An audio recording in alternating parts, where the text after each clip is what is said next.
रोजगार देण्याची पॉलिसी सरकारने आणलेली आहे, काय सांगणार? माननीय मुख्यमंत्री देवेंद्र फडणवीसजीच्या निर्देशाने राज्यातील महिला बचत गटांना, महिलांच्या कोऑपरेटिव्ह संस्थांना रोजगार निर्मिती करण्याकरता महसूल विभागाची एका बचत गटांना 1 हेक्टर जागा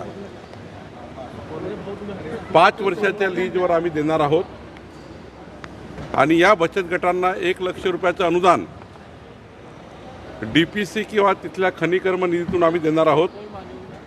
बचत गटांनी या 1 हेक्टर जागेमध्ये, एक बचत गट 1 हेक्टर जागा, या जागेमध्ये ग्रासलँड डेव्हलपमेंट करायचं आहे, चारा किंवा बांबू लागवड करायची आहे, नेफियर ग्रास लावायचा आहे। आज जर बचत गटाला आम्ही जर 2.5 एकर जागा दिली, 1 हेक्टर जागा दिली एका बचत गटाला, तर यातनं जे उत्पन्न होणार आहे 4-5 लाख रुपये वार्षिक हे महिला बचत गटाला मिळेल, सरकार घेणार नाही। हे संपूर्ण जो तिथून जो पैसा होईल किंवा त्या चारामधून जो काही पैसा मिळेल तो पैसा बचत गटाला मिळेल। एकंदरीत एका ग्रुपमध्ये 10 महिलांना एका बचत गटामध्ये रोजगार निर्मिती करता मोठा प्रकल्प महसूल खात्याने हाती घेतलेला आहे। महसूल खात्याच्या सर्व जमिनी या आता ज्या पडीत आहे त्या पडीत जमिनी राहू नये, त्यावर अतिक्रमण होऊ नये आणि ह्या जमिनी ज्या आहेत त्या रानावनामध्ये आहेत, गावागावामध्ये आहेत, त्यावर अतिक्रमण होत आहे आणि त्यामुळे या जमिनी सुरक्षित ठेवण्याकरता महिला बचत गटांना रोजगार देण्याकरता ही पॉलिसी सरकारने आणलेली आहे। दोन बचत गट आहे प्रत्येक गावामध्ये, सगळ्या बचत गटांना देणार ना? किती महिला आहे ज्यांना लाभ होईल अंदाजे? प्रत्येक महिला बचत गटांना 2.5 एकर जागा आम्ही देणार, ज्या ठिकाणी जागा आहे, आणि ही जागा देऊन त्यांना रोजगार निर्मितीचं मोठं साधन आम्ही तयार करून देणार।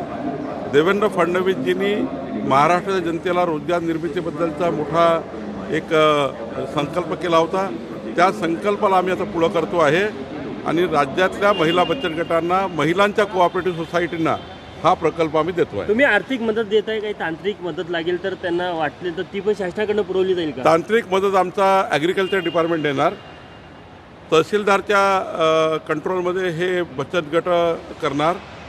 या बचत गटाचं पूर्ण मॉनिटर करण्याकरता तालुकास्तरीय महिला त्याचे अध्यक्ष असणाऱ्या समितीची, आणि राहिला निधी ज्याप्रमाणे नागपूर जिल्हा परिषदमध्ये, नागपूर जिल्ह्यामध्ये यावर्षी आम्ही 2200 महिला बचत गटांना 1 लाख रुपये, एका गटांना 1 लाख रुपये दिले आहेत, 22 कोटी रुपये आम्ही महिला बचत गटाला दिले आहेत। काही मायनिंग फाउंडेशनच्या माध्यमातून आम्ही निधी उपलब्ध केला आहे, असाच निधी आम्ही चारा पॉलिसी करता, बांबू लागवडी करता उपलब्ध करून देणार आहोत। राज्यभरातील किती महिला बचत गटाला याचा फायदा होईल?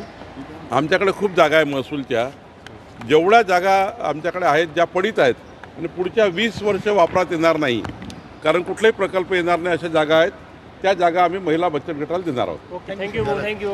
खूप मोठा निर्णय.